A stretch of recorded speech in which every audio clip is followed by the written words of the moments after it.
the Canon M50 Mark II against the Sony ZVE-10.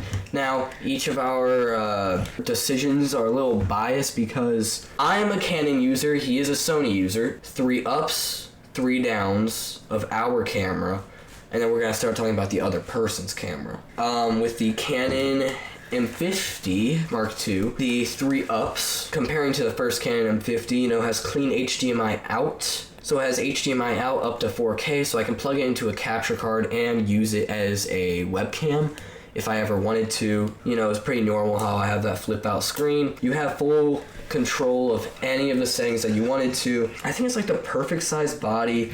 It fits on most gimbals. Sony, they make TVs. Wait, don't they own PlayStation? That's their biggest thing they made, PlayStation. Sony is a big company, but they're not fully focused on image quite necessarily because they make, game consoles, all of that fun stuff.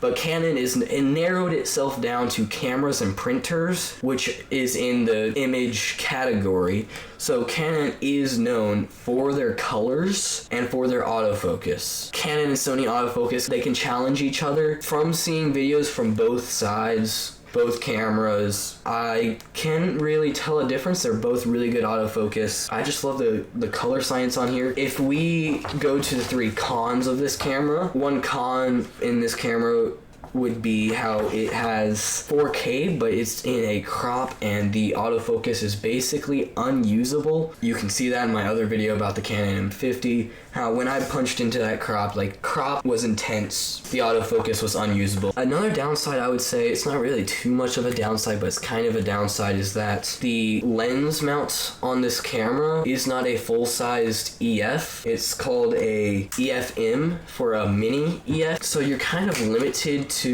the smaller EF-M lenses, except if you do get this Viltrox adapter, they also have a speed booster, so it can look more like a full-frame camera. With this adapter, you can get EF-M straight to EF, so that I can put my EF glass straight onto my EF-M mount.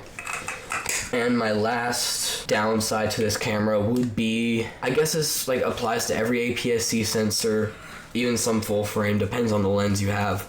But the low light capabilities on this are not the best. So with any APS-C size sensor, you usually get up to 3200 ISO. And once you get to that point, you start seeing lots of grain and it's almost unusable. But if you do boost it all the way up, like today I had to boost it all the way up to 2500. The low light on this is not the best, which is also the same for that camera because they're APS-C size sensors. Well, I like this camera because, it's so, small and compact.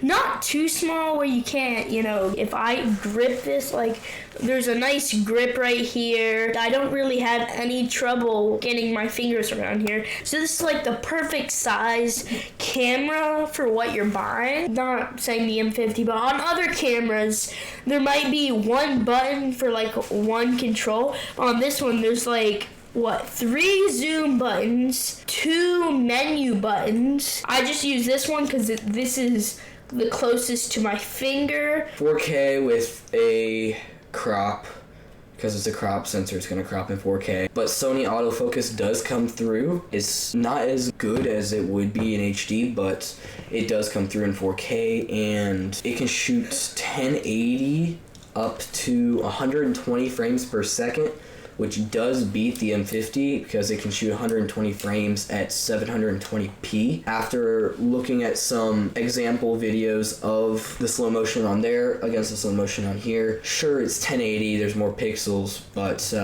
it just doesn't look... It's the same thing with Canon's colors, their color science.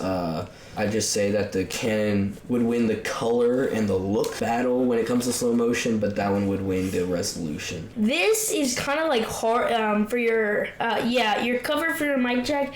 It's it won't stay open, and it's kind of sharp plastic, so I feel like they could have done a little bit better producing the mic jack and stuff. Another downside would be the battery life does not last long. It only lasts an hour and a half, so I would advise purchase 2 or 3 more batteries. A little harder to operate the touchscreen, than the M50. Yeah. That's all we got. Thank y'all for watching. Subscribe. Like, comment, subscribe, and I'll see y'all later.